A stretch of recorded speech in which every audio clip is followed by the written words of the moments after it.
Oi, gente, nossa segunda aula sobre ansiedade. Ela vai ser um pouquinho maior, porque a gente vai tratar de assuntos mais profundos. Não esqueça o teu caderno e o teu lápis, para a gente continuar com as nossas anotações. Uma pessoa que vive com ansiedade, ela vive em luta e fuga, que a gente fala. O corpo dela está sempre hipervigilante a perigos e ameaças.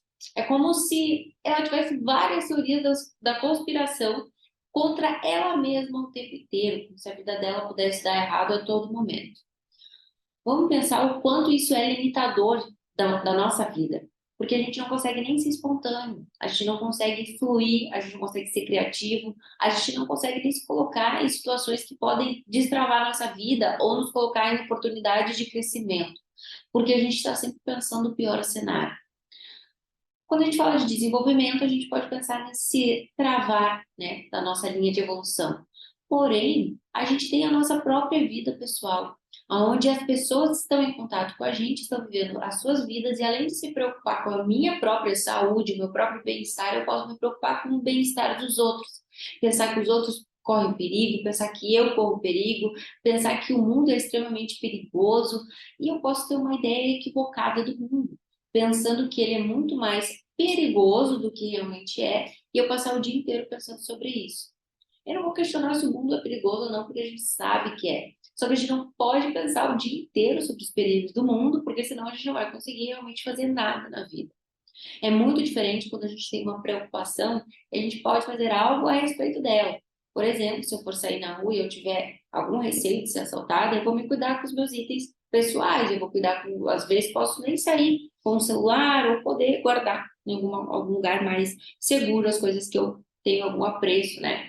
Porém, agora, se eu não consigo sair de casa pensando que alguém pode me assaltar e eu não faço nada a respeito disso, eu estou querendo me preocupar e gastar energia com coisas que eu realmente não posso controlar.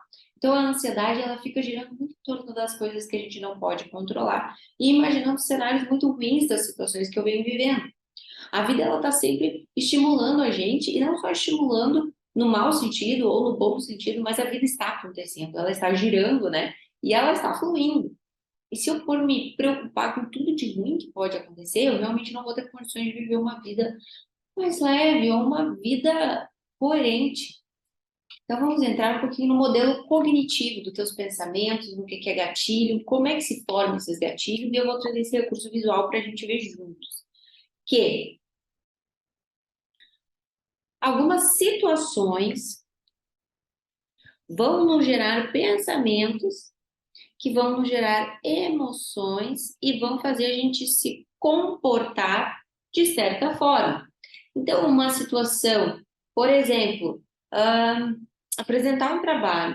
Essa situação é muito ansiogênica para mim, porque os meus pensamentos são: eu vou me perder, eu vou ter um branco, eu não vou conseguir terminar, as pessoas vão rir de mim, eu não sei o que eu vou dizer, talvez eu esqueça tudo e eu passe uma vergonha muito grande. A minha emoção vai ser de ansiedade, medo, frustração, raiva, decepção, sei lá. E o meu comportamento vai ser, provavelmente, ou eu não vou querer fazer, vou fugir, vou querer escapar, ou eu vou poder fazer alguma coisa referente às minhas próprias inseguranças. Tipo, eu posso estudar pra caramba, eu posso fazer algum recurso visual para poder mostrar um slide, para poder mostrar alguma coisa que me lembre dos tópicos que eu preciso apresentar. Então, a gente tem possibilidades de comportamento. Óbvio que o comportamento que faz a gente se mexer, que faz a gente promover um alívio da ansiedade com o comportamento adequado. Por exemplo, se eu estou insegura, se eu vou conseguir manter uma linha de raciocínio, eu fizer um slide que me ajude a manter uma linha de raciocínio, eu estou tendo um comportamento adequado com a minha insegurança.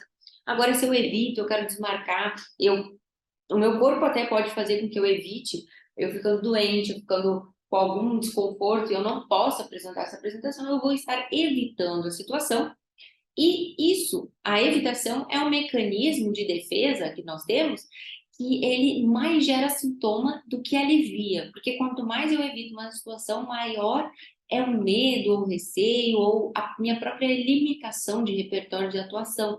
Eu cada vez menos tenho um repertório de atividades diferentes, ou de experiências boas, ou de experiências que eu me coloquei, porque eu fui me limitando, fui evitando tudo isso.